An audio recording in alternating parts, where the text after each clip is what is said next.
ይስጥልኝ አድማጭ ተመልካቾቻችን እንዴት ሰነበታችሁ? እያሱ ትንሽ እንግዲህ ከጉንፋኑ አገግመሃል ይመስለኛል እና ዛሬ መነጋገር እንችላለን። እንዴት ነህ? አለው ደህና ነኝ። ትንሽ ብርድ ተዳፈርኩ መሰለኝና አዎ እንግዲህ ልጅና ፊት አይበርደውም በሚለው መፈክር ማለት ነው ራሳችንን ስናጽናና ይሄ አይ ደህና ነኝ። ልክ ነው ልክ ነው። ደህና ነኝ። ትንሽ እየተሻለኝ ነው። አይ ጥሩ ነው። እግዚአብሔር ማረ ጨርሶ እንግዲህ የዛሬው መነጋገሪያችን አድማጭ ተመልካቾቻችን ሶስት ጉዳዮች ይዘን መጥተናል። በእውነት ሰፋፊ ጉዳዮች ናቸው፣ ግን ምናልባት ወደፊት እንግዲህ እያንዳንዱን እያነሳን እንደገና ከሀገራችን ሁኔታ ጋር እያዛመድን ልንነጋገርበት ይገባል ተባብለናል። ለአሁኑ ግን በዚህ እንግዲህ ያው እንደምታውቁት መቼም የአፍሪካ ቀንድ አካባቢ አለመረጋጋት ሲፈጠር ጥሩም ሆነ መጥፎ ነገር ብቻ ያው እንደ ሞገድ ነው የምሰየመው። ሞገዱ ለሌሎችም አፍሪካ ሀገሮች ይደርሳልና ያው ቢዘገይም ቢፈጥንም ስለሚመጣ አፍሪካ አጠቃላይ ብዙ ችግር ቢኖርም አሁን ሰሞኑን ያየነው የሶስት ሀገሮች ጉዳይ አለ ያሱ እንደምታውቀውና ታንዛኒያ፣ ካሜሩን እና አይቮሪ ኮስት ወይም ኮት ዲቮር የተፈጠሩ ነገሮች አሉ ከምርጫ ጋር ተያይዘውና እስኪ በእነሱ ላይ እንደ ዜናውንም እንደማድረስ በሚመስል መልኩ ለአድማጭ ተመልካቾቻችን አንዳንድ ነገሮች እስኪ እንበል። ጥሩ እንግዲህ ምስሉን እዚህ ማሳየት እችላለሁኝ። አዎ እንግዲህ ወል እንግዲህ በአፍሪካ ውስጥ አሁን ያው እንግዲህ ፕሬዚዳንቶች ምረጡን በማለት ራሳቸውን እንግዲህ ለውድድር አቅርበው በተለያየ ሀገራቶች ምርጫ እያካሄዱ ነው። እነዚህ ነገሮች ስንነጋገር ግን አንድ ለአድማጮቻችን ማስታወስ የምንፈልገው እነዚህ ነገሮች የምንነጋገረው ከሚቀጥለው ጁላይ ይሁን አካባቢ ይደረጋል የተባለው ይወርም ይመጣል የተባለውን የኢትዮጵያ በ2026 ሊደረግ ይታሰባል የተባለውን የምርጫ ውድድር ግንዛቤ ውስጥ በማስገባት ነው። ዝም ብሎ ለብቻው የምንተርካቸው ጉዳይ ሳይሆን እነዚህ ምርጫዎች በአፍሪካ ውስጥ እየተደረጉ ያሉ ምርጫዎች በኢትዮጵያ ውስጥ ለሚቀጥለው ምርጫ ምን አይነት ትምህርት ያስተምሩናል? ወጣቱ ምን መማር አለበት? ተቃዋሚው ፓርቲ ወይንም ደግሞ በዚህ ምርጫ ላይ ይሳተፋለሁ ብሎ የሚያስበው ምን ማሰብ አለበት የሚለውን የሚያስተምሩ ሆኖ ስላገኘናቸው ነው። እና እንግዲህ በካሜሮን በኮት ዲቮር ወይም ደግሞ አይቮሪ ኮስት የምትባለው እና የኔ ደግሞ በጣም ጎብኝቻትን ባላቅም እንደ ታንዛኒያን ከጁሊየስ ነሬሬ ጋር በማያያዝ የምወዳውት ሀገር ነች እና ታንዛኒያን የተከሰቱ ክስተቶች አሉና እንግዲህ አሁን ትልቁ በዛሬው ዕለት ያልበረደው ጋማ ያላለው ትልቅ ረብሻ ያለው በታንዛኒያ ውስጥ ነው። ታንዛኒያ ውስጥ እንግዲህ በተደረገው ምርጫ ለታንዛኒያ ፕሬዚደንትነት የታጩት ያው በፓርቲ ውስጥ የነበሩ ፕሬዚዳንትም የነበሩ ነገር ግን ለምርጫ የቀረቡ ናቸው እና እሳቸው 90% አካባቢ ድምፅ አግኝቼ ተመርጫለሁ ብለው ዲክሌር ባረጉት መሰረት ህብረተሰቡ በሙሉ ለአመፅ ወጥቷል እና ይሄን እንደውም 98 ነው ያሉት 98 አካባቢ የሚሆን ምርጫ አሸንፍ ያለው የሚል አይነት ነው እና ሰሚያ ሱሉ ነው የሚባሉት እሳቸው እና እንግዲህ ምንድነው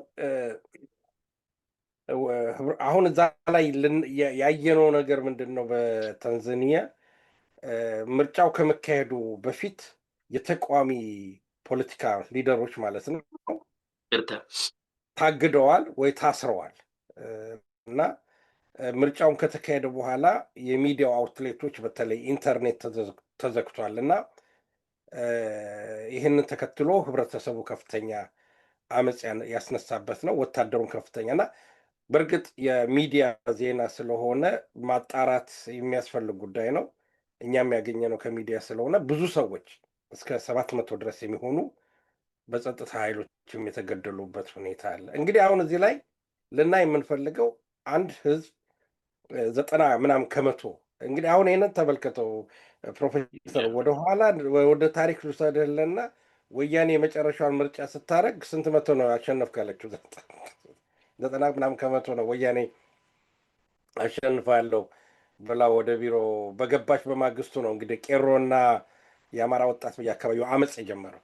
ተመሳሳይ መቶም አሸንፈዋል እኮ መቶ ነው የመጨረሻው። ወደ ኃይለማርያም ደግሞ 100 መሰለኝ 100%። እንደዛ የመጨረሻው እንደዛ አካባቢ ነው ሳማንታ የሳቀችበት ማለት ነው፣ አሜሪካኖች ሳቁበት። እና ነገር ግን ወዲያው ቄሮና በቄሮ እንቅስቃሴ ተጀመረ። ከዛ በኋላ የአማራውም ወጣት ተቀጣጠለ። በባህር ዳር ብዙ ወጣቶች ሞቱ። እንግዲህ የሆነ የአምባገነኖችን ትሬንድ የምታይበት ነገር አለ። አሁን እነዚህ ወደ በኋላ እንመጣባቸዋለን ዲቴል ማለት ነው። ከዛ በኋላ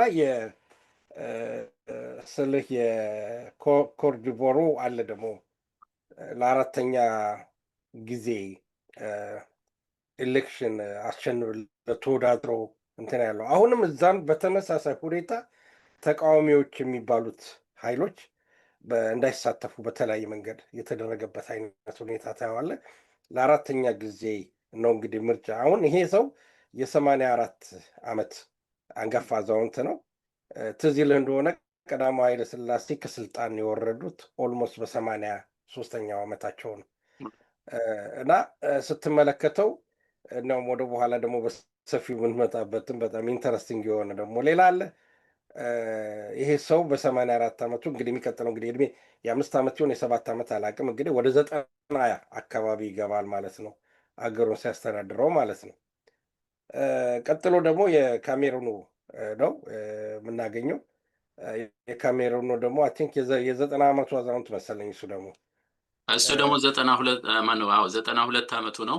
92 ዓመቱ ነው። እናንተ በደፈሱ ሄድበት አለ እና ደግሞ ምርጫ አሸንፋለሁ ብሎ ነው። እሱ ደግሞ በጣም የሚገርመው ካቢኔቱ በሙሉ ለምሳሌ የፍርድ ቤቱ የበላይ አዛዦች፣ የምርጫ ቦርዱ፣ ሌሎች በሙሉ እድሜያቸው በሙሉ ከ80 በላይ ሆኑና ስልጣን ሙጭጭ አድርገው የያዙበት ሁኔታ ነው የምትመለከተው። እና ይሄ የአምባገነንነት አሁን ምንድን ነው በአፍሪካ ውስጥ ዲሞክራሲ ይሄ ምርጫን እንደ ፋሽን አድርገው አካዳሚክ ላንጉጅ አለው ይሄ ልክ አምባገነኖችን የመፍጠር አይነት ሁኔታ ነው። እና በእንደዚህ አይነት ሁኔታ ውስጥ ነው እንግዲህ አፍሪካ ያለችው። እና በእርግጥ ዲሞክራሲ እየተካሄደ ነው ወይንስ አምባገነኖችን በዲሞክራሲ ስም ማጽናት ነው የሚለውን ነገር ነው ዛሬ የምንመለከተው። እና ይሄም ሊመጣ ይችላል። ከዚህም ተያይዞ ድንገት ቅድም ያልጠቀስከው ጉዳይ አለ። በዚህ በጎረቤት ሀገር በሱዳን የተፈጠረው ክስተት አለ። በጣም ሰፊ አጀንዳ ነው ዛሬ ያዝነው። እያንዳንዱ ለየብቻው ሜሪት ተሰጥቶት ለእያንዳንዱ ጊዜ ተሰጥቶት መጠቃቀስ ነው።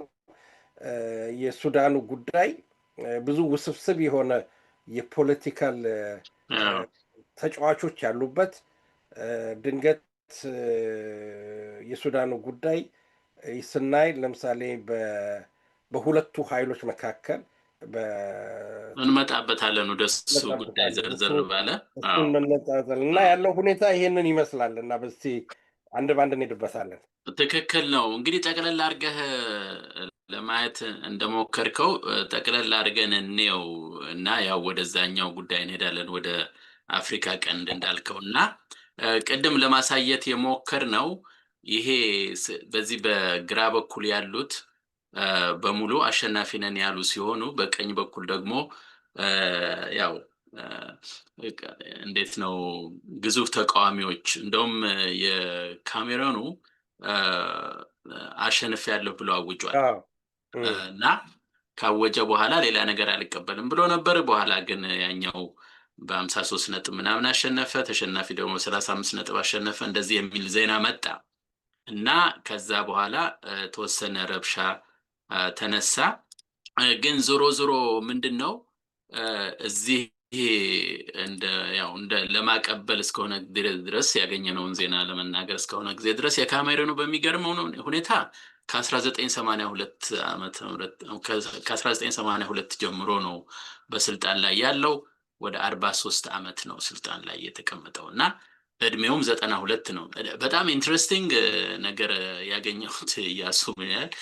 እስካሁን በስልጣን ዘመኑ አንድ ላይ ደምረው አውጥተውት አንድ ቦታ ላይ 1645 ነው ምናምን ዩሮፕ ነው የሚዝናናው ቀናት ወደ 4 ዓመት ከምናምን ብለው አውጥተውት በጣም ገርሞኛል። እና ምንም እኔ እንዴት አይነት ነገር እንደሚካሄድ አንዳንድ ጊዜ ስታስበው ይደንቃል። እና መቼም እንዲህ አይነት ሰዎች እንዲህ አይነት አምባገነኖች ብቻቸውን አይደለም የሚሰሩት፣ ጥቅም ብለው የገቡ በብዛት ይኖራሉ። ከዛ አንፃር ነው ቅድም አንተም የጠቃቀስከው ነገር አለ። ከእድሜም አንፃር እንግዲህ ያው እየተፈላለጉ የሚገቡበት ጉዳይ አለ። ይሄ የካሜሩኑ እንግዲህ ያው ዞሮ ዞሮ እንግዲህ 8ኛ ጊዜ ነው የሚባለው። ደግሞ የሚገርመው በየ7 ዓመቱ ነው ምርጫ የሚያካሂዱት። እና አሁን ቅድም የጠቀስከው ነገር የኢትዮጵያ ሁኔታ እንትን ስንመጣ ትንሽ ያሳስባል። ይሄ ሰውዬ እስካለ ጊዜ ድረስ አንዳንድ የዚህ የኮንስቲቱሽን ማሻሻያ ብሎ ልክ እዚህ ሀገር እንደታየው እሱም ሌላ ነገር ሊያደርግ ይችል ይሆናል፣ አይታወቅም። እና የአምባገነኑ ጸባይ ስለሆነ ማለት ነው። እና በዛ አይን ወይ 8 ጊዜ ነው ሸነፈ የሚባለው። እንግዲህ ይሄ በአጠቃላይ እንዳልከው ቅድም እኛ የምናየው አጠቃላይ እስከሆነ ጊዜ ድረስ ሁኔታዎቹን ከኢትዮጵያ አንፃር ለማየት እንሞክር። እንደው ዝም ብለን ባለፈውም ኢኮኖሚውን ለማየት ሞክረናል፣ የኢትዮጵያ ሁኔታ ታስታውስ እንደሆነና እኔ ዝም ብዬ በዚህ መንገድ ብናየው ትንሽ የሆነ ነገር ይሰጠናል ብዬ አሰብኩኝ። አሁን ታንዛኒያ፣ ካሜሩንና ኮት ዲቯር እነዚህ 3 ነገሮች ነው 3 ሀገሮችን ነው የምናየው። እና በትክክል ባይገልጸውም ጂዲፒው አለ ፐር ካፒታ ያላቸው ገንዘብ ይሄን ይመስላል። በንጽጽር አመጣሁት የሶስቱን እና የዲሞክራሲን ሁኔታም ሲታይ እንደዚሁ ራንክ የተሰጣቸውን ራንክ ለማየት ሞከርኩ። እና እንደውም ባይገርምህ የካሜሩኑ 132ኛ ነው ከ142 እና የኢትዮጵያው 130 ነው ከ142። ስለዚህ በቃ በኩል ደረጃ ነው የፍሪደም ጉዳይ የሚገኙት ማለት ነው። ግን እንደዛም ሆኖ ካሜሩን እንኳን ትሻላለች ፐር ካፒታ ከኛ ይልቅ ማለት ነው። እና ያው ኢንትረስቲንግ ነው የኢትዮጵያ ነገር፣ ሁልጊዜ ያድገናል ነው። ግን ያው የሚያሳየው ፊገር ግን ከሌላው ጋር ሲወዳደር ሁልጊዜ ወደ ታች ነው። የኮት ዲቯርን በተመለከተ በእርግጥ እነሱ ሀብታሞች ናቸው ለመናገር። አንዳንድ ጽሁፍም ላይ እንዳየሁት ከሆነ ኦይልም ካካኦ ምናምን አላቸው እና በጣም ገንዘብ አላቸው። እንደዛም ሆኖ ግን ያው ነፃነት መቼም ዲሞክራሲ ከሌለ ገንዘቡም ቢኖር አስቸጋሪ ስለሚሆን ያው ኮራፕሽኑ በዛው ልክ እየበዛ ብዙ ችግር እንደገጠማቸው ነው የሚናገሩት። እና ከነፃነት ቅድም ስታነሳ ከነፃነት በኋላ የገዙትን መሪዎች ስናይ እንዳልከው ታንዛኒያ ቢቀያየሩም ግን አንድ ፓርቲ ነው ዶሚናንት፣ በቃ እሱ ነው ያለው ከነፃነት በኋላ። ይሄ ካሜሩኑ አንድ ሰው ብቻ ነው የቀየረው። ምክንያቱም የሰው 43 ዓመት ነው የተቀመጠው እና ምንም በ1982 ተካው ይሄው እስካሁን አለ ማለት ነው። እና የኮት ዲቯሩ በእርግጥ ይቀያየራሉ። የኢትዮጵያውን ለማየት ሞከርን። የኢትዮጵያው ያው ከኃይለ ሥላሴ በኋላ ያሉት እንግዲህ ደርግና ወያኔ ነው ማለት ይሻላል። ምክንያቱም ከወያኔ የቀጠለ ነው ሁሉም እና አብይም ቢሆን እንደዛው ነው። እና ብዙ የተቀየረ ነገር የለም። የፓርቲውም ነገር ስም ነው እንጂ የቀየሩት በኢትዮጵያ ያው አንድ ፓርቲ ነው ማለት ትችላለህ እንደሆነ ለመናገር ሌላዎቹን በሙሉ ስለሚያስር ማለት ነው። እና እንደይህን ለንጽጽር አመጣሁት። የምትጨምረው ነገር ካለ ጨምር። ግን ይሄ ሁሉ ያልነውን እኔ በምን አቀረብኩት? ዝም ብሎ መቼም ሰዎች የሁሉንም ነገር ለማየት ሞከርኩና እንደው ትንሽ ለወጣቶች ሲያዩት አንዳንድ ነገር ገነዘቡ ስለሚችሉ ብዬ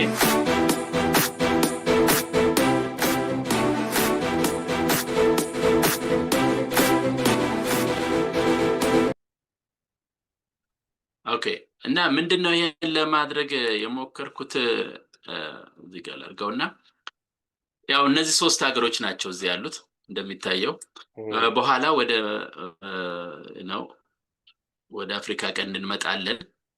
ቅድም የገለጽነው ደግሞ የአፍሪካ ቀንድ ሁኔታ አንዳንድ ችግሮችም ሆነ ጥሩ ነገር ሲፈጠር ሌላውንም የአፍሪካ ሀገራት ያው ተጽዕኖ እንደሚያሳርፍ ከታሪክም ይታወቃልና ያው አፍሪካ ቀንድ ጤናማ አይደለም። በኋላ ስንነጋገር ደግሞ በይበልጥ እንሄድበታለን እየተካሄደ ያለውን ነገር እንደሆነ እንደ ለማቀበል ያህል በዚሁ ላብቃ። የምጨምርበት ነገር ካለ እያሱ መጨመር ትችላለህና ወደ ዛኛው አጀንዳችን እንገባለን ብዬ ነው። ጥሩ። እኔ እንኳን የምጨምርበት የህንድ ኒውስ የዜና አውታር ስለዚህ ስለ ካሜሩኑ ፕሬዚደንት 90 ምናምን ዓመት ስለሆነው በአንጻራዊነት የተናገሩበት መንገድ የሆነ ግንዛቤ የሚሰጥ ነው እና በነሱ አስተያየት ይሄ ሰውዬ ከኒውክሌር ቦምብ ከመሰራቱ በፊት የተወለደ ነው። ጥሩ መግለጫ ተመልከት። እንግዲህ ከነጋሳኪ ሁለተኛ ዓለም ጦርነት ላይ ነው ወደቀው እና ከዛ በፊት የተወለደ ሰውዬ ነው እና ፕሮባብሊ ከአንደኛ ዓለም ጦርነትም አካባቢ ጠቅላላ ብደምረው ማለት ነው እና ከኮምፒውተር በፊት የተወለደ ነው ስልህ የነበረውን የትውልድ ጋፕ ወይም የትውልድ በሁለት በሱና አሁን ባለው ትውልድ መካከል ያለው ልዩነት ብትመለከት የሰማይና ምድር ነው እና የእድሜ ባለጸጋ ሆኖ ፕሬዚዳንት ሆኖ ተቀምጧልና ስልህ እንግዲህ ትልቁ ነገር ምንድነው? አንድ ሌላ ኦብዘርቭ ያደረኩት ነገር ምንድነው? እዚህ ላይ ያየሁት ነገር አይ ቲንክ ኮትዲቯርም ሆነ ካሜሩን የፈረንሳይ ኮሎኒ የነበሩ ናቸው ሁለቱም እና አንድ የሚያሳይ ነገር አለ። ፈረንሳዮች እነሱን የሚያገለግሉ መንግስታቶች ካሉ ድረስ እንደ አሜሪካኖች አይደሉም። ለምሳሌ አሜሪካኖች ስልህ እያገለገልካቸውም አንዳንድ ጊዜ ኦቨርስሮ ሊያደርጉህ ይችላሉ ወይንም ደግሞ ሊያስወግዱህ ይችላሉ፣ ይሰለቻሉ አሜሪካኖች። ፈረንሳዮች ግን አይሰለቹም። አሁን የሶስቱን ሀገሮች በዚህ አጋጣሚ እንደውም ጥሩ ለምሳሌ የፈረንሳዮች ስትመለከት አስሎንጋስ እስካላገለገላቸው ወታደሮቻቸውንም ልከው ስልጣንን ያስጠብቃሉ እና ለዚህ ነው እንደዚህ አይነት ሰዎች በጣም ረጅም እድሜ በስልጣን ላይ የቆዩት ያለምንም እንትን ማለት ነው። እንግሊዞችን ብትመለከተው የይስሙላ ዲሞክራሲ እንዲካሄድ ያደርጋሉ። በእነዚህ በኮመንዌልዝ በሚባሉ ሀገሮች ለምሳሌ በኬንያ፣ ዩጋንዳ ብቻ ነች እምቢ ያለቻቸው መሰለኝ። ዩጋንዳ ምንም ሙሴቬኒም 30 ምናምን ዓመቱ ተቀምጧል። እንደገና ደግሞ በዚምባብዌ፣ ናይጄሪያ በየጊዜው ኤሌክሽን እየተባለ ይለዋወጣል። የዚህ ኮመንዌልዝ ግንኙነቶችን በእርግጥ ሱዳንም ራሱ በኋላ የምንመጣበት ራሱ የእንግሊዝ ቅኝ ግዛት ስሪት አይነት ስለሆነ እና በእነሱ የተቋቀረ ስለሆነ ነው እስካሁኑ እየገነፈለ የመጣውና ይህንን የምታይበት ነገር አለ እና እያንዳንዱ አገር የቅኝ ገዢ ማስተሮቻቸውን የበላቾቻቸውን ሪፍሌክት የሚያደርጉበት ሁኔታ እናገኛለን እና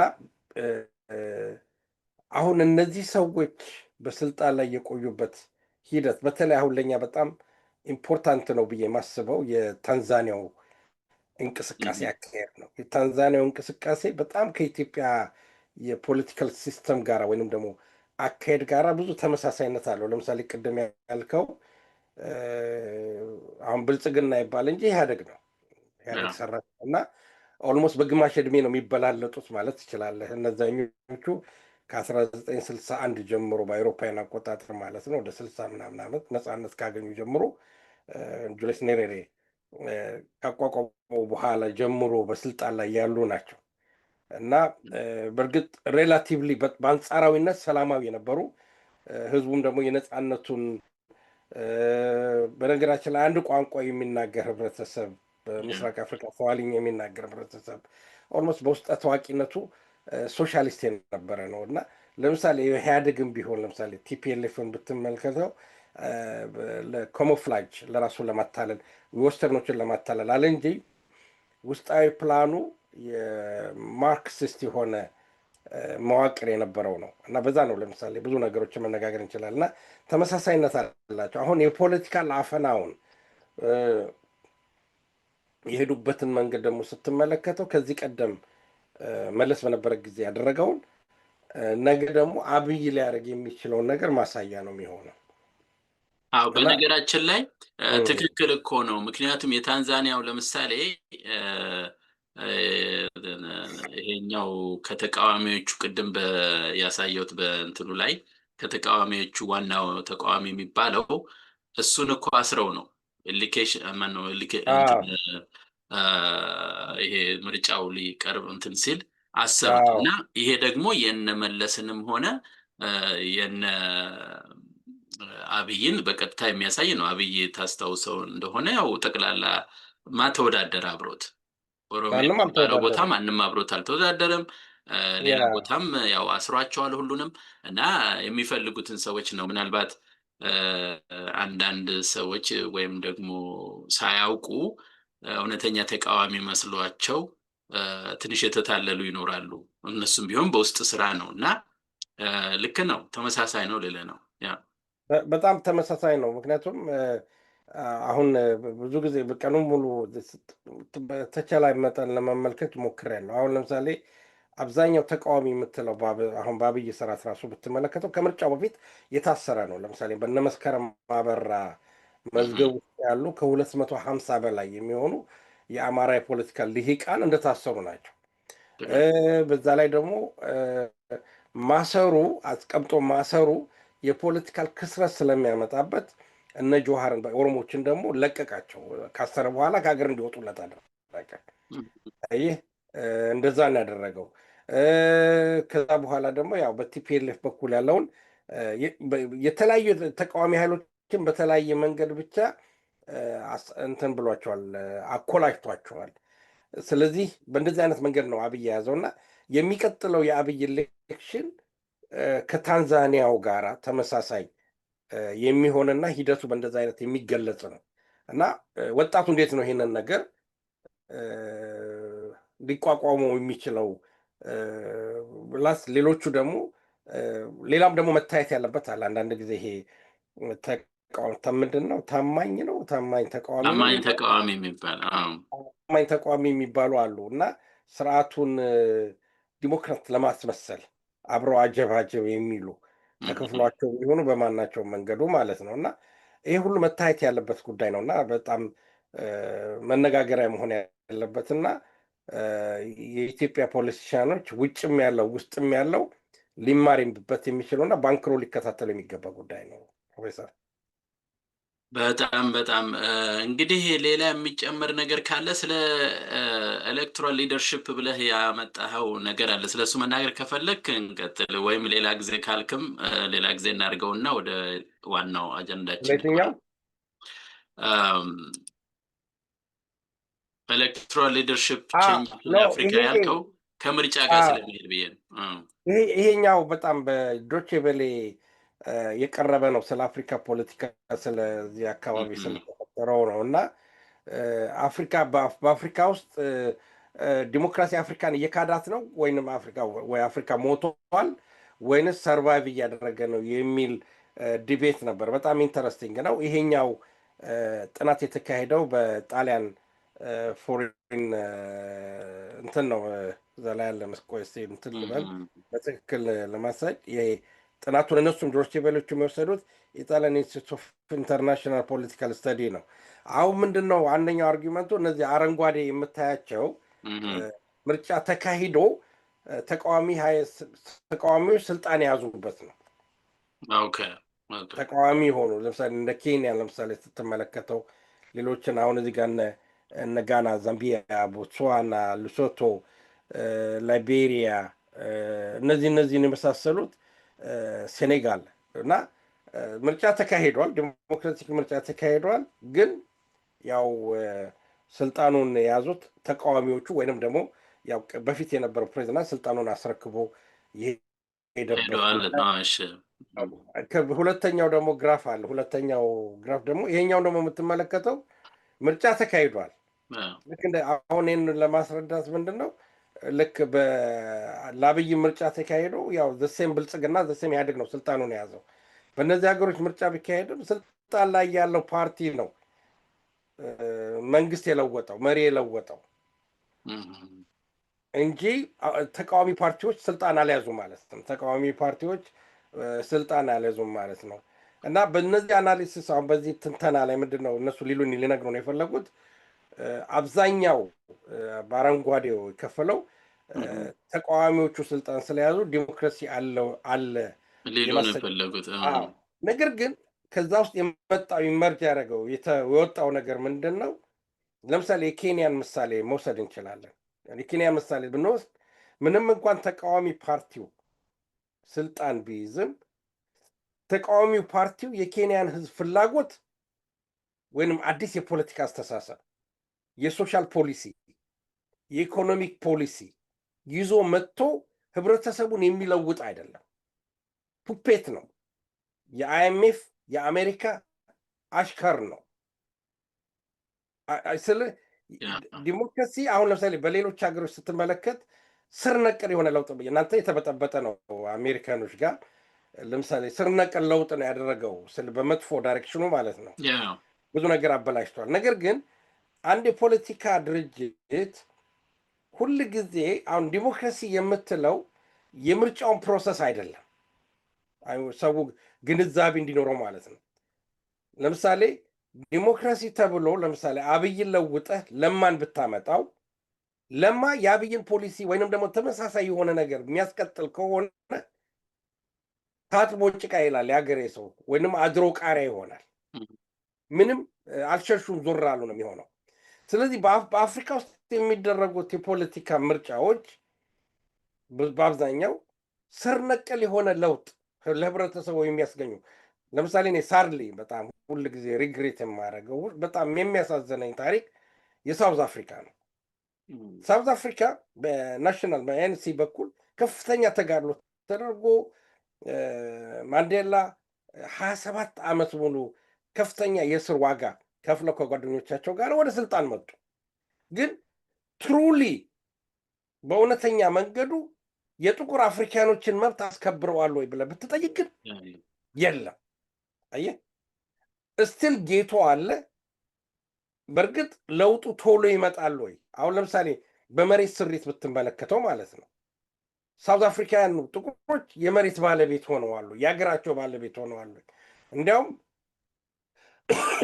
ቀኑን በጊዜውን ባላስታውሰው በማይኒንግ በኩል በተደረገ የሰራተኞች አመፅ የእንግሊዝ ኩባንያ ነው ሲልቨር ማይኒንግ ነው ምናምን በተደረገ አመፅ የጥቁር ፖሊሶች ናቸው በጥቁሮች ላይ ጥይት የተኮሱት።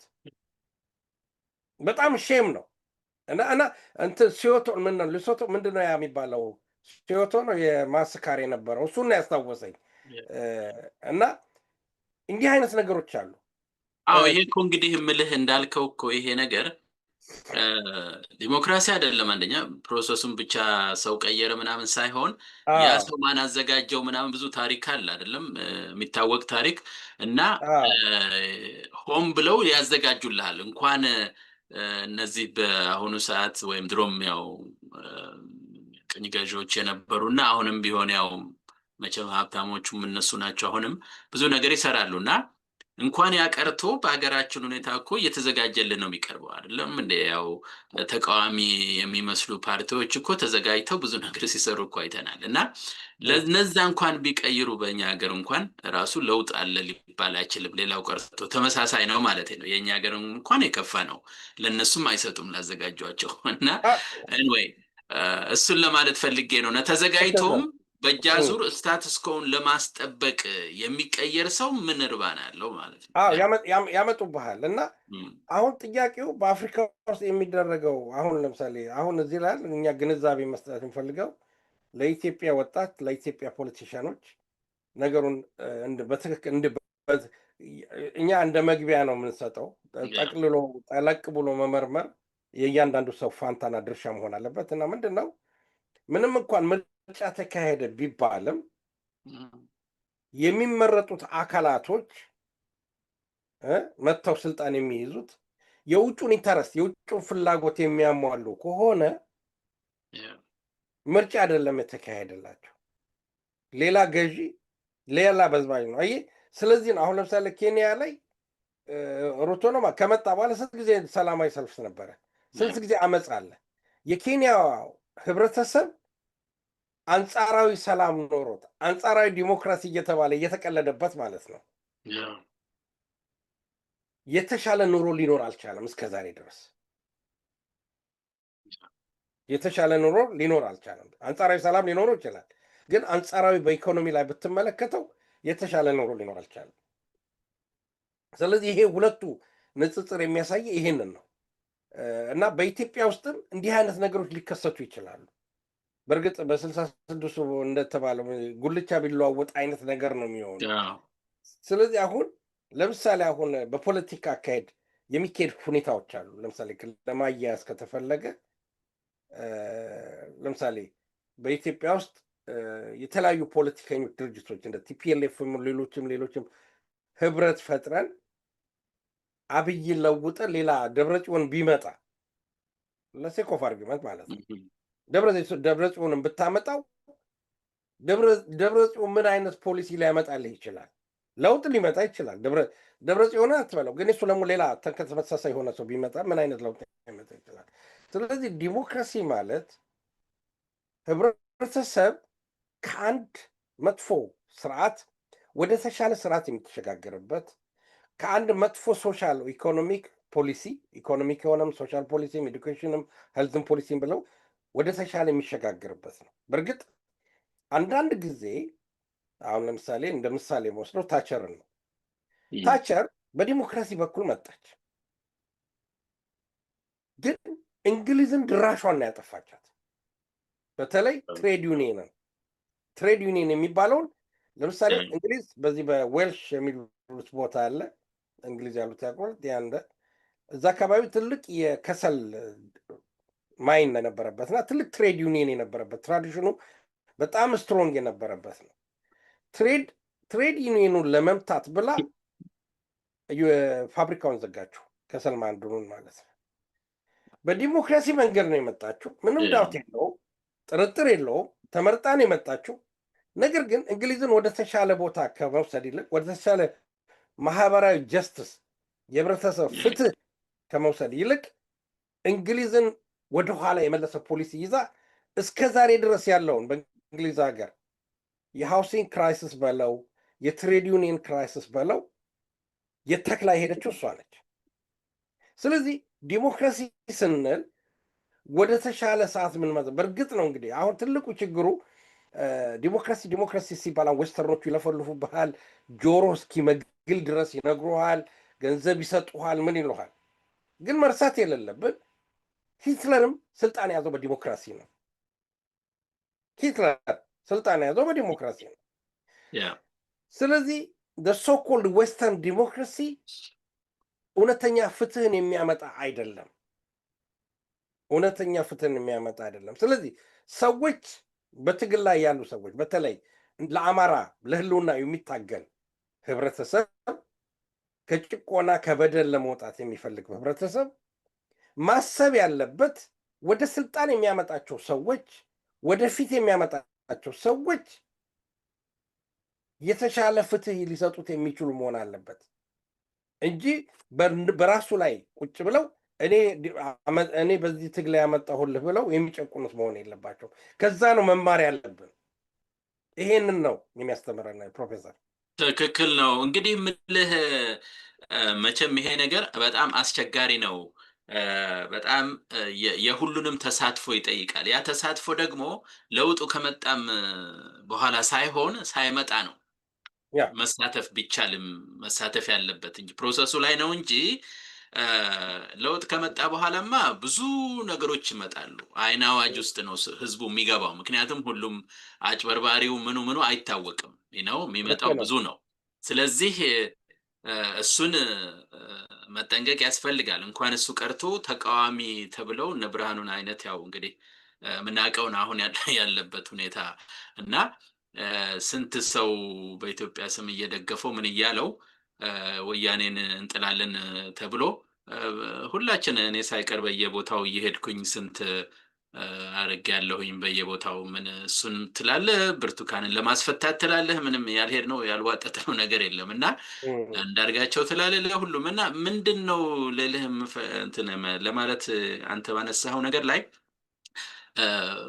ሂደት ውስጥ የሁሉም ተሳትፎ በጣም ወሳኝ ነው። የሁሉም ተሳትፎ ከሌለው ያው ችግር መምጣቱ የማይቀር ነው ለማለት ፈልጌ ነው። እና ሌላው ደግሞ እንዳልከው እንግዲህ ማሰቢያችንንም ምኑንም ያው እነሱ ባስተማሩን አይነት ነገር ነው የተቀረጽነው እና እሱ ነው ችግር የሆነው እና መፍትሄም ስትፈልግ የምልህ ሰው ባደገበት ባለው ልምድ ስለሆነ የሚያስበው ከዛ ወጥቶ የማሰብ በጣም ትልቅ ጀግንነትን ይጠይቃል እና አንዳንድ ጊዜ ስር ነቀልም ሲሆን እንደው አገር በቀሉ ምንድን ነበረ የበፊቱ ምንድን ነበረ እንዴት ነው የምናደርገው መናገሩ ብቻ ሳይሆን የበፊቱን ይዞ አገር በቀል የሆነው ነገር ለኢትዮጵያ የሚመቸው ምንድነው ተብሎ በጣም ትልቅ ስራ መሰራት አለበት ሆነን ለመናገር እሱን ግን ስላልሰራን ችግር አለ። አሁንም ግን በተቻለ መጠን ግን ያው ያንንም ከነው አስቀምጠን በጭንቅላታችን ውስጥ ያው ያለውን ደግሞ ነገር መጋፈጥ ስላለብን ወደዛ እንመጣለን እና እስቲ ይሄ ጉዳይ ያው ነገሩ እያያያዘን እየተነጋገርን ነው ምንም እንትን የለውም እና ከዚህ ከአጀንዳችን ጋር ይሄዳል ብዙ አይራራቅም። አሁን አጀንዳው ወደዚህ ወደ ለመናገር ትንሽ ሊሆን ይችላል ግን ያው ከኢትዮጵያ ጋር እያገናኘ መነጋገሩ ጥሩ ነው እና ያው እንግዲህ ሁለተኛው በአፍሪካ ቀንድ ውስጥ ያለው ሁኔታ የኢትዮጵያ የጂኦፖለቲካ አቀማመጥ ለመሆኑ ያው የሚታወቅ ጉዳይ ነው። ግን ደግሞ አለመታደል ሆኖ የኢትዮጵያ ያላት ሚና ደግሞ እየተሸረሸረ የመጣው በተለይ ከወያኔ በደርግ የጀመረው እንበለው ግን በወያኔ ነው ዋናው። ምክንያቱም ያው ከላይ ያለውን እንግዲህ እኔም በማምንበት ከላይ ያለውን የሀገራችን ክፍል ከሰጠ በኋላ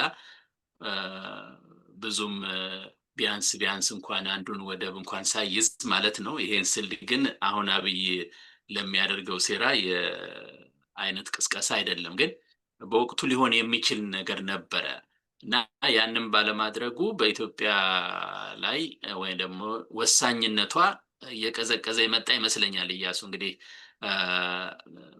የምትለው ሌላ ሐሳብ ልታመጣ ትችላለህ ግን ያንን ግን እንደገና ይዞ ለመምጣት አሁንም ይቻላል ምንም ችግር የለውም። ያ ማለት ግን የግድ ያለውን ሁሉን መልስ ጦርነት እንሂድ ሳይሆን ራሱ ኢትዮጵያ ውስጥ ጥሩ አስተዳደር ቢፈጠር ብዙ የዲፕሎማሲ ስራዎች የነበራትን ታሪክም ተጠቅማ ብዙ አይነት ነገር መስራት ይቻላል ለማለት ፈልጌ ነው። እና ይሄን እንግዲህ ለማየት እንዲመቸን በአፍሪካ ቀንድ ምን እየተካሄደ ነው የሚለውን አሁንም ከኢትዮጵያ ጋር በማዛመድ እኔው አንዳንድ የላክልኝ ነገሮች አሉ እነሱንም ማሳየት ይችላለሁ በሚያስፈልግ ጊዜ ስትናገር ማለት ነው። ግን በተለይ ከታሪካዊ አመጻጡ አንፃር ደግሞ ወይም ከታሪካችን በተለይ የአረብ ሀገራት በጣም ከፍተኛ አይነት ጫና እንደሚፈጥሩ በኢትዮጵያ ላይ የታወቀ ነው። በሃይማኖት ይገባሉ በምን ይገባሉ ከኃይለ ሥላሴ ጋር ከፍተኛ እንትን የነበረው በዛ ነው። ያው እንደምታውቀው የክርስቲያን ደሴት ነች ብለው የእስላሙ ተጎዳ በዚህ ወጥቶ በዛ ወርዶ ተብሎ እንደገና እንትኑም በነበረው አብዮትም ተብየው ያው እንደገና መጣ ማርክሲዝም ሌኒኒዝም ወደበር እሱም ደግሞ እንደዚሁ ልክ እና የነበረህን ነገር ነው አቻችለህ የሚያስፈልገው ነፃነት ሰጥተህ መስራት ስትችል ግን በተቃራኒው ነው የሄደው እንደምታየው እና ሀገራችንም ለዚሁ ዳረጋት ያው የምናየው ጉዳይ ነው። እና አሁን ደግሞ ይሄን የመሰለ ጨካኝ መንግስት አለ ህዝብን ነው ንጹሃንን በተለይ ያለምንም ልዩነት እንደፈለገው የሚጨፈጭፍ አለ። እና በዙሪያው ካሉትም ጋር አልተስማማም። ከሶማሌም ጋርም ከሱዳን ደግሞ አንደኛውን ይዟል። ያው አንተ ትተነትነዋለህ። ከኤርትራ ጋር እንዲገባው እንዲወጣው እያለ ነው አሁን ደግሞ እና ይሄ በሙሉ ሲታይ በጣም ችግር ተፈጥሯል ኢትዮጵያ ውስጥ እና የተያያዘ ነው። እንደውም አንዱ የላክልኝ ጋር አንተ ልትናገረው ትችላለህ። የሱዳንን ጉዳይ ስናነሳ የኢትዮጵያን ጉዳይ አለማንሳት አይቻልም፣ አብሮ የሚሄድ ነገር ነው የሚል ቪዲዮም አይቻለሁ። እና እስቲ በዚህ ላይ እንግዲህ ጠቅለል አድርገህ ጀምረውና ትንሽ እንነጋገር በዚህ ጉዳይ ላይ እያሱ። ጥሩ ምንድን ነው እንደውም አንድ ክሊፕም ነገር ልክልህ ነበር የሱዳንን አለ ሙዚቃ እንትን ያለን ትንሽ የሚያሳዝን ነገር እየተፈጸመ ነው ሱዳን ውስጥ እና መቼም ጦርነት ባለበት ሀገር ብዙ ጊዜ ንጹሐን ዜጎች በሆነም ባልሆነውም ይገደላሉ እና የሚያሳዝን ነው። ለሱዳን ሕዝብ አጠቃላይ አሁን ላለሰበት ቀውስ ማዘን ካልቻልን ኢኮሊ ለሌላው ሕዝብ ለራሳችን ሕዝብም ማዘን አንችልም።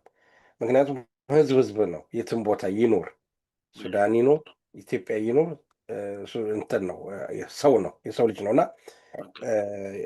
ትክክለኛ አሁን እዚህ የፖለቲካ ወገንተኛነት በመያዝ ወገናዊነት በመያዝ ይህንን በመኮንን ሳይሆን አጠቃላይ በሰብአዊነት ላይ የሚደርሰው ነገር እጅግ አሳሳቢ ነው በሱዳን ውስጥ ያለውና በሱዳን ውስጥ ያለውን ክስተት ዝም የምትለውና የምትተወው ነገር አይደለም። ምክንያቱም በጣም በሚያሳዝኑ ሁኔታ በቀጥታም ሆነ በተዘዋዋሪ መንገድ ከኢትዮጵያ ጋር የተያዘ ነው ምስራቅ አፍሪካው እና በዚህ ጉዳይ ላይ ስንመለከተው እንግዲህ በሱዳን የምናገኛቸው ሁለት ዋና ዋና ፕሌየሮች የምንላቸው የፖለቲካ ክፍሎች የምንላቸው ይሄ ማን ነው ቡርሃንና ሄሚዲ በኩል የተከፋፈለውን ነው እንግዲህ እና አሁን እዚህ ላይ ድንገት ማስታወሻም ሰዎች እንዲሉበት የምንፈልገው ጉዳይ አለ። ዛሬ ሪቪው የምናደርገው ጉዳይ አለ። ምክንያቱም አሁን ሱዳን ላይ ያለው ጦርነት ከታሪካዊና ወደ ጎን ከረንት ባለው ጦርነት ላይ በጣም በሚገርም ሁኔታ ዓለም አቀፉ ሚዲያውም እያወራ ባለበት ሁኔታ ሱዳን በጣም ሀብታም ሀገር ነች።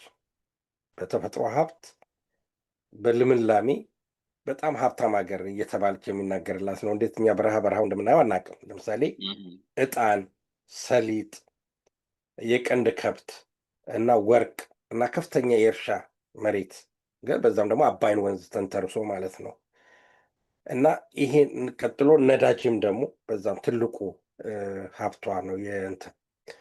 በሚያሳዝን ሁኔታ እንግዲህ ሱዳን ይህን ትልቅ ሀገር በአፍሪካ ውስጥ ትልቅ ሀገር የነበረች ዛሬ እየተሸረሸረች በአሁኑ ሰዓት ሶስተኛውን የሱዳን አገር በማዋለድ ላይ ትገኛለች። በነገራችን ላይ ይህ ነገር በአጋጣሚ የተፈጠረ ሳይሆን እንደ አረብ ልሂቃን ወይንም ደግሞ እንደ አረብ ፖለቲካል ተንታኞች በዲዛይን የተሰራ ነገር ነው። በዲዛይን ይሄ እኛንም የሚመለከት ጉዳይ ነው አድማጮቻችን። እና ዛሬ በዳርፉር የምትለው አካባቢ ሐማቲ የያዘው አካባቢ ድንገት የራሱን ኢንዲፔንደንት የሆነ መንግስት ያቋቁማል የሚል ነገር አለ። አሁን ጥያቄው ከሐማቲ ጀርባ ማን አለ ብሎ ሲነገር በትልቁ የምትነሳው ኤምሬት ነች። አሁን ኤምሬት በጣም የሚገርም ሁኔታ ሶማሌ ፖርትላንድን በመጠቀም የሶማሌን በደቡብ የሚባል የሆነ አንድ ኤርፖርት አለ። ያንን በመጠቀም ከዛ ወደ ቻድ ኮኔክት በማድረግ በቻድ በኩል የጦር መሳሪያ እና የተለያዩ ነገሮች ትሰጣለች ለሐሚድ እና አሁን በዚህ ጉዳይ ላይ በዚህ ኤምሬት የምታተርፈው ትልቁ ነገር ወርቅ ነው። በሚገርም ሁኔታ ቁጥሩን አሁን አልያዝኩትም፣ አዘጋጅቸው ነበር እንጂ እንዳላሳሳት ነው የምነግረው። በብዙ በጣም ብዙ የሚቆጠር ጎል። እናውም አንድ ቦታ ላይ የያዝኩት የመጀመሪያው ዙር የተባለው በአንድ ጊዜ 150 ሚሊዮን ወርዝ የሚያደርግ ወርቅ ከዛ ኤክስትራክት ማድረግ ትችላለች። አሁን እዚህ ላይ በዚህ ኢኩዌዥን ላይ ማን ነው የሚመጣው ብትል አብይን ታገኘዋል። አየህ፣ በጣም የገረመኝ አብይ ብቻ ሳይሆን የኬንያውም ሩቶ አለበት በዚህ ጉዳይ ላይ። ስለዚህ በዚህ ጨዋታ ላይ አብይ፣ ኬንያው ሩቶ፣ ፑንትላንድ ሶማሌ፣ ኤምሬት ሐሚድ ሆነው እዛ አካባቢ የሚፈጸመውን ፖለቲካ እየፈጸሙት ነው። ነገር ግን ብዙዎቻችን እስከዛሬ ድረስ ብላይንድ ስፖት ሆኖ የምንመለከተው የነበረው ከአረብ ኤምሬት ጀርባ ማን አለ የሚለው ጥያቄ ነው። ከአምሬት ጀርባ እንዲያውም ሌላ ጊዜ በሰፊው እናወራበታለን። አስፈላጊ ከሆነ ሰነዱን ፈልገን የአሜሪካ ሴናት ሂሪንግ ላይ የተነሳ ጉዳይ አለ። የአሜሪካ መንግስት እጅ አለበት። ስለዚህ በሱዳን ውስጥ እየተፈጸመ ያለው ድርጊት አሜሪካ፣ ኤምሬት፣ ሶማሌ፣ ፑንትላንድ፣ ኢትዮጵያ፣ ኬንያ፣ ቻድ እነዚህ ነው የሚያጠቃልል ናቸው። ኢምፕሊኬሽኑ ምንድነው ነው? ለምሳሌ ከፑንትላንድ የሚነሳው አይሮፕላን ክሮስ አድርጎ የሚያርፈው በኢትዮጵያ አየር ክልል ላይ ነው። አየህ፣ ይህ ነገር በአማራ ህልውና ትግል ላይ ምን አይነት ተጽዕኖ ያመጣል የሚለውን ነገር መነጋገር መቻል አለብን፣ ማሰብ አለብን። እና በአማራ ህልውና ትግል ላይ የሚታገሉት ሰዎች ምን አይነት ነገር ሊመጣ ይችላል በዚህ አይነት ስትራቴጂ የሚለውን ነው። እና ኢትዮጵያም አሁን ለምሳሌ ብዙ ጊዜ እንደተባለው ከፍተኛ ወርቅ አመረትኩኝ፣ ኤክስፖርት አርኩኝ ነው የምትለው። ስለዚህ የወርቅ እሹ ከሆነ አሁንም በቤንሻንጉል አካባቢ የሚቀጥለው ዓመት አካባቢ የሚባል ነው መሰለኝ በኢንዱስትሪ ደረጃ ወርቅ የማውጣት ፍላጎት አለ። ስለዚህ አረብ ኤምሬት አብይ በስልጣን ላይ እንዲቆይ ፕላስ አዲስ ሊመሰረት የሚችለው የዳፉር መንግስት ድንገት ከተመሰረተ ማለት ነው፣ ፕላስ ኬንያ። አሁን እዚህ ላይ በጣም ይሄን ነገር ስንናገር ለምሳሌ ኬንያ ውስጥ የምትኖር ኦፖዚሽን ካለ ይህን ልብ ማለት አለብህ ማለት ነው። አየህ፣ ሴፍ አይደለም ማለት ነው። እንትኑ ሴፍ አይደለም ማለት ነው። ምክንያቱም ከሐሚድ ጋር ከሰራ፣ ሐሚድ ከአብይ ጋር ከሰራ፣ እነዚህ ደግሞ ተጣምረው ከኤምሬት ጋር ከሰሩ በኬንያ ውስጥ የምትንቀሳቀሰው ድንገት ጀዋርም ሾልኩ የወጣው በዛ ምክንያት ሊሆን ይችላል። ሴፍ አይደለም ማለት ነው። እና እነዚህ ነገሮችን በትክክል ማጤን ያስፈልገናል። እየተፈጸመ ያለው የፖለቲካል እንትን ነው። በሌላ በኩል ደግሞ ስንመጣ ማን ነው? ቡርሃን ነው። አሁን ቡርሃን አይ ቲንክ ማፑን ሰጥቻለሁ መሰለኝ። ማፑን እስቲ እንመልከተው። በደንብ ቆንጆ አድርጎ ያሳየናል። እስከዛ ድረስ እስኪመጣ ድረስ ችግር የለውም። ቡርሃን ለምሳሌ ቡርሃን የሚቆጣጠረው ክፍል በዚህ በካርታው ላይ በቀዩ የምንመለከተው ነው። አየህ፣ ልብ ትለዋለህ። በሙሉ አማራን ክልል የሚያዋስነው ነው። በሙሉ ቡርሃንን የሚያዋስነው ነው። ከቡርሃን ጋር ማን ይሰራል ብለን ደግሞ እንጠይቅ። ኢሳያስ ይሰራል፣ ቲፒኤልኤፍ ይሰራል፣ ግብፅ ይሰራል። የፖለቲካ አሰላለፉ እንደዛ ነው። አየህ፣ አሁን በዚህ ፖለቲካል አሰላለፍ ላይ ኢሳያስ ጽምዶ የሚባል ኮንሴፕት ይዞ መጥቷል። እንግዲህ አንዳንድ ኃይሎች እንደተባለው ይባላል፣ በትክክል የተረጋገጠ ነገር ቢሆን ከዚህ ጽምዶ ጋራ አብሮ መጣመር ወይንም መጻመድ አይነት ነገር ይኖራል። ስለዚህ በዚህ ኃይል አሰላለፍ ፋኖ ከተቀላቀለ ወይንም ደግሞ የአማራ ህልውና ትግል ተጽዕኖ ውስጥ ከወደቀ ሊመጣ የሚችለውን የፖለቲካ ጥቅምና ጉዳት ካሁኑ ማስላት ያስፈልጋል።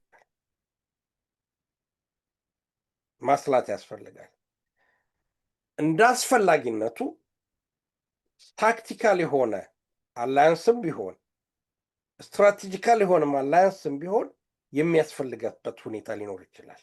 ምክንያቱም በዚህ በኩል እንግዲህ ለማናቸውም እርዳታም ለማግኘት ቢሆን ሕክምናም ሌሎችም የተለያዩ ነገሮች ለማግኘትም ቢሆን ጠረፉን ይዞ ያለው የቡርሃን ኃይል ነው።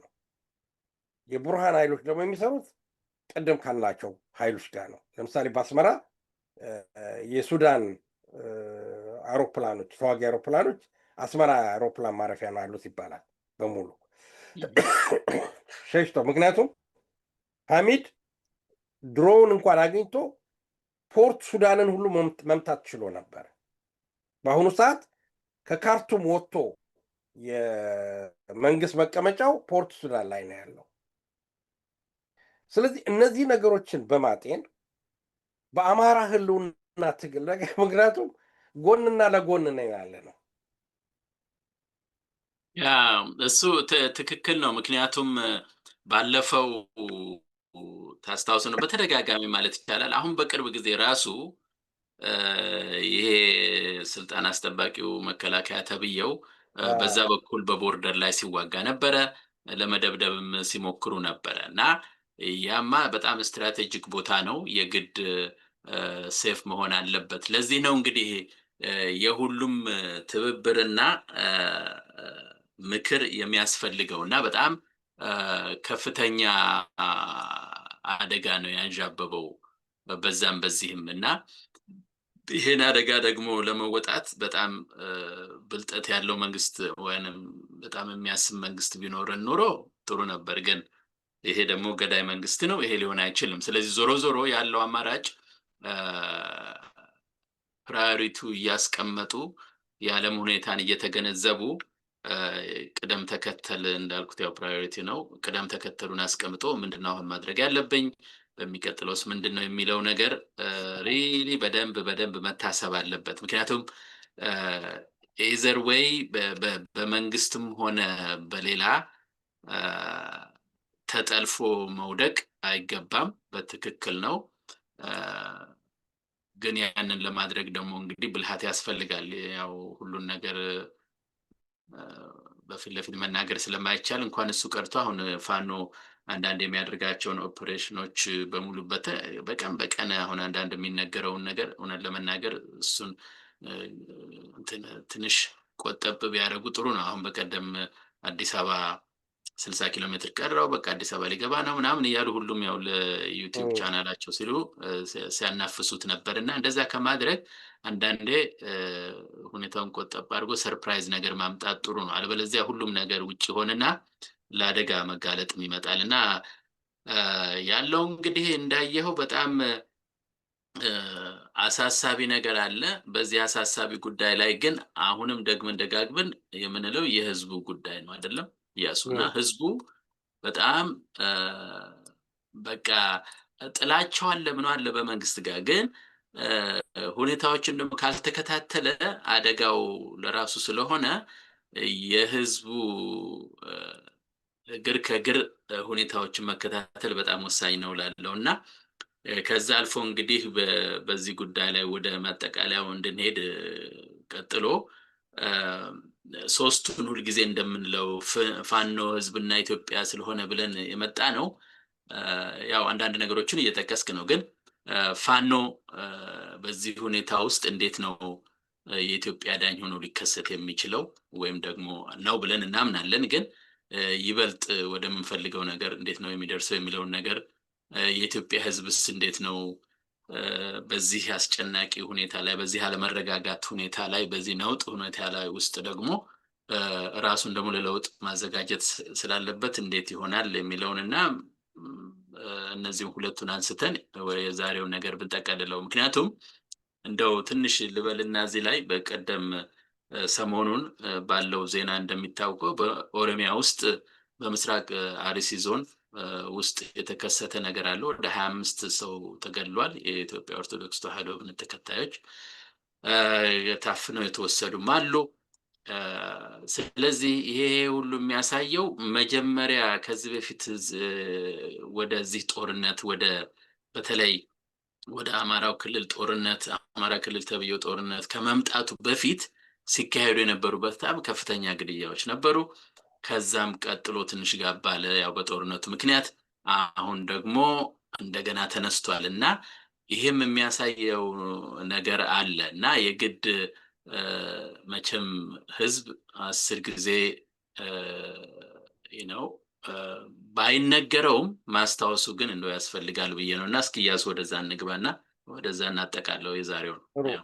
እንግዲህ ከተነሳንበት እንነሳና ለምሳሌ አሁን የታንዛኒያን ስንመለከት የታንዛኒያ ህዝብ ወጣቱ ተቆጥቶ የተነሳው ምርጫ ኦልሞስት ግንቦት 7 አይነት የማስታወስ አይነት ነገር ሊሆን ይችላል። በኢትዮጵያ ውስጥ ምርጫ ተጭበረበረ፣ መመረጥ ወይንም ደግሞ በምርጫው ላይ መሳተፍ የሚገባቸው ሰዎች ታገዱ በሚል ነው መንግስትም የወሰደውን እርምጃ ወስደናል። እና በአንጻራዊነት ስንመለከተው እዚህም ታንዛኒያ ውስጥ የብሔር ግጭት የሌለበት ሁሉም ሰው በሰዋሊ ቋንቋ የሚናገርበት አንጻራዊ የኢኮኖሚ እንቅስቃሴ የነበረበት ነው። ሜንሽን ያላረጋናቸው ነገሮች አሉ። ለምሳሌ ከዚህ ሴትዮ በፊት የነበረው ፕሬዚደንት ቢሮ ውስጥ ነበር ሞቶ የተገኘው። ለ6 ወር ነው ምናምን ምንም ሳይነገር በኋላ ተነገረ። አሁን እሱ ሰው የአሟሟት ራሱ ሚስጥር ነበረ እና የእሱ አሟሟት ራሱ ሌላ ቁርሾ የፈጠረው ነገር አለ እና እዚህ ላይ ለማሳየት የፈለግነው ምንድን ነው? መንግስታት ስልጣናቸውን ለማስጠበቅ ቅድም የካሜሩን ኮትዲቯርን አንስተናል። በ90 ዓመታቸው በ84 ዓመታቸው ሾም ለአራተኛ ዙርም እያሉ እንግዲህ ኒውክሌር ቦምብ ከመሰራቱ በፊት የተወለደ ሰው ሁሉ ስልጣን እና በአንዳንድ ጊዜ በኩል ቅድም ያነሳው ነገር አለ። ለምሳሌ አሁን ይሄ በማህበራዊ ሚዲያ የሚንሸራሸረው ነገር አብይ ለወደቀ፣ አብይ ተንገዳገደ፣ በአፍጢሙ ሊደፋ ነው፣ ምንም አልቀረውም እየተባለ የሚነገር ነገር አለ። አንዳንድ ጊዜ ግን ሪያሊስቲክ መሆን ወይንም ደግሞ መሬት ላይ ያለውን ነገር በትክክል ማንበብ ያስፈልጋል። አንደኛ ቢሆንም ወቅቱን የጠበቀ አይደለም። ፕሮፌሰር ሰለሞን እንዳለው፣ ምክንያቱም መንገርም አያስፈልግም። ሁሉ ጊዜ ጠላትን ሰርፕራይዝ ነው የምታደርገው። ስለ አለ የሚኞት በጣም ትልቁ ችግሩ የሆነው ምንድን ነው? የኛ ስለ ጠለቅ ያለ ትንተናና ግምገማ አድርገህ ያለውን ውጤት ያለውን ሁኔታና የሚመጣውን ውጤት ከማየት ይልቅ በአብዛኛው በምኞት ላይ የተመሰረተ አይነት ነገር ነው ሰው የሚያሳየው። እና ነገር ግን አሁን ቅድም ለናሳይ የፈለግነው እነዚህ ሰዎች በስልጣን ላይ ለረጅም ጊዜ ኖረዋል። አሁንም እየኖሩ ነው። ወታደሩን እየተጠቀሙበት ነው መሳሪያውን። እንግዲህ ምርጫ ተጭበረበረ ተብሎ እንግዲህ ቁጥሩ ሊያወዛግበን ይችላል። 700 ሰው ከገደለ አንድ መንግስት ምርጫ እኮ በሀገር ሰላም ሆነ ነው ምርጫ 700 እንዲያውም ከርፊ ሁሉ ጥለዋል ዶንት ደስክ የሚሉ ከሆነ የመንግስት አብይ ደግሞ ምን ሊያደርግ እንደሚችል ከአሁኑ መዘጋጀት አለብን ማለት ነው። ትግሉ መራራ እንደሚሆንም ማወቅ አለብን ማለት ነው። ለዚህ ምንድን ነው ከዚህ ቀደም ወደኋላ ተመልሰን የምንለውን ነገር ነው። በሚስጥር መደራጀት፣ በሚስጥር መታጠቅ ያስፈልጋል። ነገ ሰው እያንዳንዱ ህይወቱን ሊያድን ያስፈልጋል፣ ማዳን ያስፈልገዋል ራሱን ማለት ነው። ገጠር ያለው አብዛኛው ታጥቋል እና ከዚህ አይነት መንግስት ለመዳን መራራው በጣም ትልቅ ነገር፣ ትግሉ በጣም ከፍተኛ ነው እና መደራጀት እንደሚያስፈልግ የሚያሳይ ነገር ነው እና ይሄ ነው። በሁለተኛ ደረጃ ደግሞ አሁን ቅድም ያነሳ ነው የዚህ በሱዳን በኩል የተፈጠረው ሁኔታ በፋኖ የትግል ሂደት ላይ በፋኖ በአማራ ህልውና የትግል ሂደት ላይ ቀጥሎም ደግሞ ዞሮ ዞሮ ደግሞ በኢትዮጵያ ላይ እንግዲህ የኛ ሀሳብ ምንድን ነው? ፋኖ ህዝብን ያደራጃል፣ ህዝብን ያታግላል፣ ለስልጣን ያበቃል። ይሄ ነው ዓላማቸው። ከዚህ ውጭ አይደለም ዓላማው እና ኢትዮጵያን ያድናል። ነገር ግን ይሄንን በሚያደርግበት ሰዓት ላይ የኢትዮጵያን የአማራን ህዝብ መጀመሪያ የራሱን የፋኖን ህልውና፣ ቀጥሎ የአማራን ህዝብ ህልውና፣ ቀጥሎ የኢትዮጵያን ህልውና ኮምፕሮማይዝ በማያደርግ መንገዱ ነው ትግል ማካሄድ ያለበት የሚል እምነት የግል አስተያየት አለኝ። ቅድም የኃይሉን አስተላለፍ አሳይቻለሁ። በመሃዲ በኩል እና በቡርሃን በኩል ማን እንደተሰለፉ በእርግጥ አሁን ያን ቦታ ቀጠናውን ከተቆጣጠረ ለፋኖ በቀላሉ ብዙ ነገሮች ሊደርሱት ይችላሉ። በቀላሉ የጦር መሳሪያ በለው። ለምሳሌ አሁን እንቆቅልሽ ሆኖብኝ የነበረው ሲከርም የነበረው አለ። አንዳንድ ፋኖች ሲመረቁ በጣም ሬንጀር ልብስ ለብሰው ምናምን ሙሉ ትጥቅ ወታደራዊ መደበኛ አርሚ ሆነው ነው የምታያቸው እንጂ የነፃነት ወይም ደግሞ እዚህ እንደ ድሮ እንደ ወያኔ እንደምናየው በቁምጣ በኮንጎ ጫማ ነው የምትላት አይነት ነገር ታስሮ ምናምን የሚታገል አይደለም። አሁን ያለው ሞር አርምድ ሞር በጣም ትሬንድ የሆነ በጣም ዩኒፎርም የለበሰ የፋኖ ሰራዊት ነው የምታየው። እና ያ የራሱ እንግዲህ ከዛ አካባቢ ጋር የተያያዘ ጉዳይ ሊኖር ይችላል። ስለዚህ ይሄንን ነገር ጠላት እንዳይጠቀምበት በተለይ አሁን እዚህ ላይ ላስምርበት የምፈልገው ምንድን ነው፣ የኃይል አስተላለፉን አይተናል። ኦልሬዲ ማን ነው ጌዲዮን ጢሞቴዎስ ለተባበሩት መንግስታት ደብዳቤ ጽፏል። በዛ በደብዳቤ በተጻፈው ምክንያት ኢሳያስ ጽምዶ ብሎ ፋኖና ቲፒኤልኤፍን አዘጋጅቶ እየወጋኝ ነው ወይም ሊወጋኝ ነው የሚል እሪታ አሰምቷል።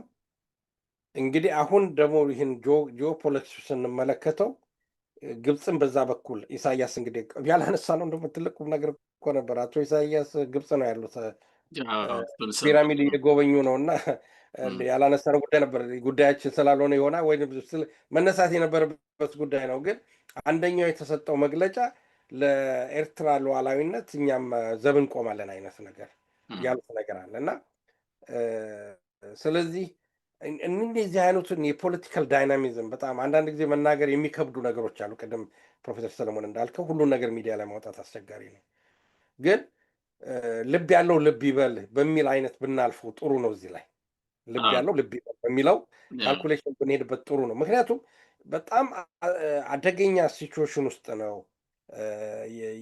ያለው ሁኔታ ማለት ነው እና ይህንን ሁኔታ እንዴት አድርገን ከኛ ጋር ሳይጋጭ ትግሉን እናካሄዳለን የሚለው ነው። ምክንያቱም ሌሎችም ኃይሎች ውስጣዊ ይሁን ውጫዊ በዛ አካባቢ የተፈጠረውን ጂኦፖለቲክስ የአማራን ትግልም ለመምታት ወይንም ለማኮላሸት ወይንም ለማዘግየት ሊጠቀሙበት ይችላሉ እና ጥንቃቄ የሚያስፈልገው አካሄድ እንደሚያስፈልግ ቁልጭ አድርጎ የሚያሳይ ሁኔታ እየተፈጠረ ነው ያለው ነው ብዬ ፕሮፌሰር ሰለሞን በዚህ ጉዳይ ላይ የምደመድመው እና እንደ እኛ ዛሬ የሰጠነው እንደ መግቢያ ነው እንደው ቁጥር አድርገን ነው እንጂ እያንዳንዱ የተከሰቱ ዛሬ በአፍሪካ ላይ እየተከሰተ ያለው በተለይ በሱዳን ላይ እየተከሰተ ያለው ሁኔታ በጣም በጣም የሚያሳስብና ከአማራ ህልውና ትግል ጋር በጣም የተቆራኘ አብሮ የሚሄድ ጉዳይ ነው።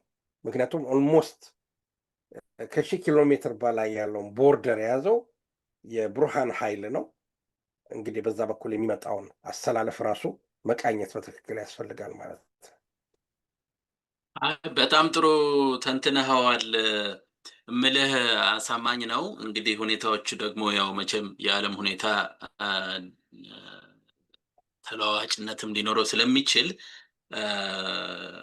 አንዳንድ ነገሮች ወደፊት ሲሆኑ ይሆናሉ። ለአሁኑ ላለው ግን ልክ በዚህ መልክ ማየት ይቻላል። ጥሩ ነው። ግን ምንድነው አሁን የፋኖን በሚመለከት እና በተለይ ይሄ ከአንዳንድ ቦታ ጋር ጥምረት ምናምን የሚባለው ነገር ምንም ያው ፈርስት ኦፍ ኦል ልክ እንደ ማንኛውም አይነት ድርጅት ከየትኛውም ቡድን ጋር ቢጣመር ምንም ኃጢአት የለውም። ምክንያቱም ያው ያቃል ሊያደርግ የሚችለውን የደረሰበትን ያቃል ታሪኩን ያቃል የመሳሰለውን አይነት ነገር ተጠቅሞ ለራሱ የሚሆነውን ነገር ፋኖ ሊያደርግ ይችላል። የአማራ ህዝብም እንደዛ ነው ማድረግ ያለበት እንጂ መቼም ከሌላ ሰው ወይም ከሌላ ለውጥን መጠበቅ ያው ብዙ ጊዜ ችግር እንደፈጠረበት ያየው ጉዳይ ነው። ስለዚህ ያንን አሁን አስተካክሎ ይቀርባል የሚል ግምት አለኝ። እሱንም ነው እያደረገ ያለው። ለዚህም ነው በጣም እኛ ከዚህም ስንነጋገር ብዙ ጊዜ ስር ነቀል ነው የምንለው። ሙሉ በሙሉ ምንም አይነት እንደው ትንሽም ሽርፍራፊም ብትሆን ጥገናዊ የሚባል ነገር በቦታው መኖር የለበትም በምንም ተአምር እና ፍጹም የተለየ ነው። ስለዚህ ይሄ ሁሉ ባለበት ፋኖም ይታገላል። እንግዲህ ፋኖ ደግሞ ለስልጣን በሚበቃበት ጊዜ ይሄ መንግስት ይቀየራል ብለን ለስልጣን ሲባል እንግዲህ ያው የኢትዮጵያን ሕዝብ በእኩልነት ለማስተዳደር በሚያደርገው ትግል ማለት ነው። ይሄ መንግስት ከሄደ ትልቁ ነገር ሄደ ማለት ነው። ቅድም በተያያዥ መንገድ የገለጽካቸው በሙሉ ነገሮች ይቀየራሉ ሙሉ በሙሉ። በተለይ አረብ ኤምሬትስ የምታደርገውን ጉዳይ ከሱ መላቀቅ በጣም ትልቅ ነገር ነው ለመናገር እና ያ ተልእኮ ሁሉ ሊፈርስ ይችላል ይመስለኛል። አንዳንድ ጊዜም አሁን ቅድም ከተናገርከው ጋር ትዝ አለኝ እንደው ትንሽ ለማሰብ ያህል ሱዳንን እንደዛ ለመከፋፈል ከተሄደ የተፈለገውም ኢትዮጵያን እንደዛው ለመከፋፈል ነበር መሰለኝ። ምክንያቱም አማራው ሲቆጣ በቃ ይቺን የተሰጠችኝን ክልል ነፃ አውጥቼ እኖራለሁ ብሎ እንዲነሳ ነው መሰለኝ የታሰበው ይመስለኛል። ከዛ በኋላ የፈለጉትን ለሶስትም ለምናምን ከፋፍለው ለማዳከም ነበረ፣ ግን አልሆነም። በዛም በዚህም የፋኖ ደግሞ አስተሳሰብ እንደዛ አይደለም። ያችን ነፃ አውጥቼ ነፃ አወጣለሁ ስላልሆነ በጣም ተስፋ የሚሰጠው ነገር እሱ ነው። ለዚህም ነው እንዳልከው ቅድም የኢትዮጵያ ዳኝ ሊሆን የሚችለው። ሌሎቹ እንደዛ ሊያደርጉ ይችላሉ፣ እሱ ግን አይሆን። አብይ በነገራችን ላይ እኮ በጣም አሁን በዚህ ያው ፓርላማውን አንነጋገርም ብለን ነው እንጂ እኮ ሰውየው እኮ ብዙ ነገር እያደረገ ነው ያለው። አሁን ስለ ድሬዳዋ የተናገረው ምናምን ሳይ ለምሳሌ ድሬዳዋ ልክ በኦሮሚያ እንደነበረች አድርጎ እንደገና እንደዛ አይነት ማታለል የሚናገረው ራሱ ጸባጫሪነት ነው እና ሆን ብሎ የሚያደርገው ነገር ነው። ይሄ ሁሉ ያው በየቦታው ያለውን ጦርነት እና ለዚህ ለዓላማቸው መጀመሪያው ዝርፊያም እንዳለ ሆኖ ከዛ ውጭ ደግሞ የውጮቹን ዓላማ ለማስፈጸም ነው። መቼም እኔ እኮ ለከላይ ነው የምታዘዘው ለከላይ ነው ሰላይ የነበርኩት ምናምን የማይለው ነገር የለም። እሞታለሁ ምናምን ሁሉ ብሏል ከዚህ በፊት እና ለአሜሪካ ለአሜሪካ ሲያቀብል ነው የኖረው እና ይሄ ሰው ያው ምንም ያንን አይቶ ተላላኪነቱን ያው ተረድቷል እስካሁን ድረስ እና ኤኒዌይ ጥሩ ነው የተነጋገርነው ዛሬ እና ይሄን ነገር ግን በይበልጥ ትንሽ ነው እየከፋፈሉ አይቶ እየከፋፈሉ ማየት የሚሻል ይመስለኛል። ምክንያቱም አሁን እንደው መቼም አድማጭ ተመልካቾቻችን ከዚህ በፊትም አንዳንድ ነገሮች ብለናል። ይሄን ነገር በተቻለ መጠን ሐሳባችን እንዲዳረስ ሰብስክራይብ ላይክ አድርጉት ሼር አድርጉት የመሳሰለውን እና ግን ከዚህም አልፎ ደግሞ እነዚህ የምናነሳቸው ነገሮች በጣም ብዙ ናቸው። ለመናገር ቅድም አንተ ተናግረሃል። አሁን የተዘጋጀ ነው አድማጭ ተመልካቾቻችን ብዙ ተዘጋጅተን ነበረ። ግን ይሄን ብዙ ነገር እንዳለ ማቅረብ ስለማንችል እንደውም ከሌሎቹም ጋር ሆኖ ዶክመንታሪውም የመስራት ምናምን ነገሮች ሁሉ መኖር ይቻላል እና እንደዚሁ በሐሳብ ሼር ላይክ እና ሰብስክራይብ ብቻ ሳይሆን እንረዳለን የምትሉም አድማጮች ካላችሁ እውነት ለመናገር በራችን ክፍት ነው። እሱን ለመናገር ነው። ኢያሱስ እስቲ የሚጨምረው ነገር ካለ ጨምርና የዛሬውን በዚሁ እናጠቃለሁ። ጨርሻለሁ ብዬ ነበር ግን መጨረሻ ላይ ጨርሻ እንደው ምናልባት መጨረሻ አንድ ነገር ተናገርክና ላጠናክር አንተንም ምሳቤ ብዬ ነው። በተለይ ሀሳባቸው እኛንም ለመከፋፈል ነበረ እቅዳቸው እንደዛ ነበር ያልከው ነገር ነው። ምክንያቱም በጣም የሚገርም ነገር ነው። አንዳንድ ጊዜ የሌሎችን ስኮላር የሌሎችን ሀገሮች ስኮላር ማዳመጡ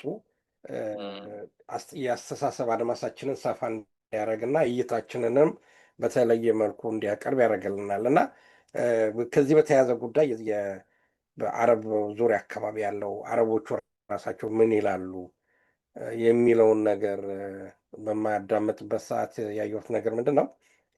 ለምሳሌ የእነሱ ስኮላሮች ወይንም ደግሞ ፋናቲክ የሆኑ ኃይሎችን ምንድን ነው ዩናይትድ አረብ ማለት ኢንታየር ላይ ፓኒንሱላ እንዳለ ሚድል ኢስቱን ዩናይትድ ማድረግ ብንፈልግ እንኳን አይፈቅዱልንም። በተቻለ መጠን አረብን ከፋፍሎ ትናንሽ አረብ ሀገር ነው መፍጠር የሚፈልጉት እና ያም ስለፈጠሩ የራሳቸውን አገልጋይ ሀገሮች ፈጥረዋል። ለምሳሌ ሳውዲ ለብቻ አሜሪካንን ያገለግላል፣ ኩዌት ለብቻ አሜሪካንን ያገለግላል፣ ኳታር ለብቻ አሜሪካንን ያገለግላል፣ አረብ ኤምሬት አሜሪካንን ያገለግላል ኤንድ ሶ ኦን ኤንድ ሶ ፎርዝ እና ምንድን ነው አሰ ፖሊሲ ብዙ ሰዎች ድንገት አይደለም ብለው ዲናይ ሊያደርጉት የሚፈልጉት ምንድን ነው የአሜሪካን ኮር ፖሊሲ በውጭ በጂኦፖለቲክስ አንጻር በተመለከተ ትናንሽ ሀገሮች መፍጠር ነው በዓለም ዙሪያ እና ያ ምንድን ነው ማያደርጋቸው ሀገሮችን ደካማ ያደርጋቸዋል። ደካማ ሀገሮች ደግሞ በቀላሉ ማኒፑሌት ወይንም ደግሞ በቀላሉ ምዘውረው አይነት ሀገር ይሆንና የፈለግከውን ፖሊሲ ልትተርት ትችላለህ፣ የፈለግከውን ማድረግ ትችላለህ፣ ሪሶርሱን መዛቅ ትችላለህ፣ እንደፈለክ ማድረግ ትችላለህ። እና ሱዳን ላይ የተፈጠረውን ከዛ ከአረቦቹ ጋር በተሰጠው ትንታኔ እኔ ልብ አላልኩትም ነበር እና ሱዳንንም ለሶስት መክፈል አለበት እና እንግዲህ ይህንን ያልነውን ቃላችንን አስምሩበት። ምንጩ የተገኘው ከአረቦቹ ነው። ድንገት ሌላ ሱዳን ሀገር ሊወለድ ይችላል እና ኢትዮጵያ ውስጥም የሚደረገው ቅድም ያነሳው ምንድን ነው ቲፒኤልኤፍ መታ በብሔር ሀገር ስትከፋፍል እና አንቀጽ 39 ስታስቀምጥ በዓለም ላይ የሌለ ነገር እኮ ነው። ይህንን ፖሊሲ በተግባር ለማዋል ነው እቅዷ የነበረችው። ግን ገዢዎቹ ደግሞ ሆዳም ወይም እንትን ሆኑ፣ ተንሰፈሰቡ።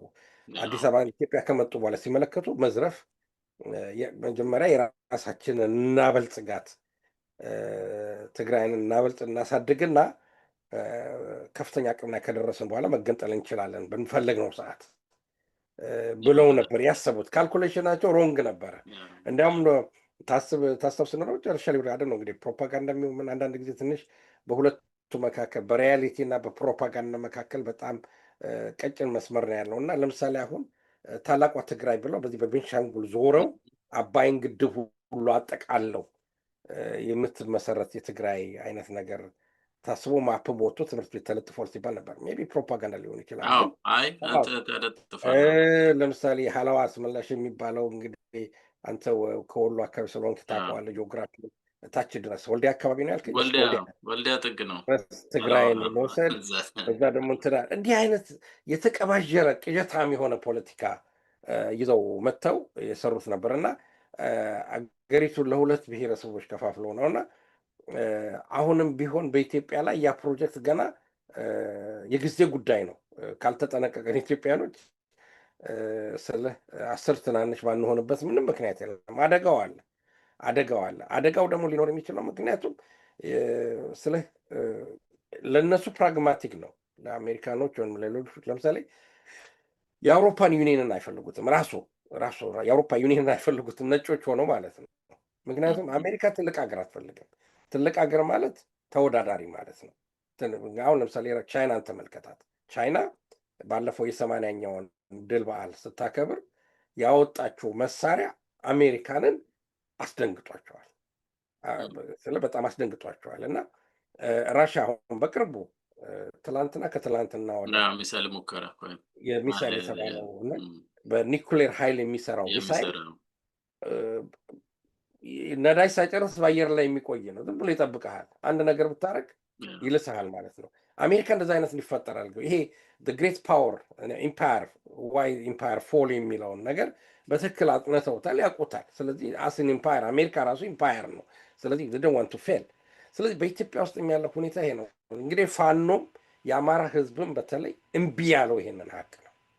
እምቢ አሻፈረኝ ያለው ይሄንን ነው እና አሁን ያለንበት ሁኔታ ነውና የምናደርገው ትግል በጣም መራር ነው። የምናደርገው ትግል የውስጥ ተወካዮችን ኤጀንቶችን ማለት ነው ቲፒኤልኤፍን፣ ብልጽግናን፣ ኦሮሞማን የመሳሰሉ ኤጀንቶች ናቸው። እነሱ ጉዳይ አስፈጻሚዎች ናቸው። እነዚህ ሰዎች አወቁትም አላወቁትም ለእነሱ ጊዜ ጥቅም ይሰጣቸዋል፣ ሀብት ይሰጣቸዋል፣ ዶላር ይሰጣቸዋል። እንደለባቸው ዱባይ እየሄዱ ይባልጉበታል፣ ብሩን ይረጩታል።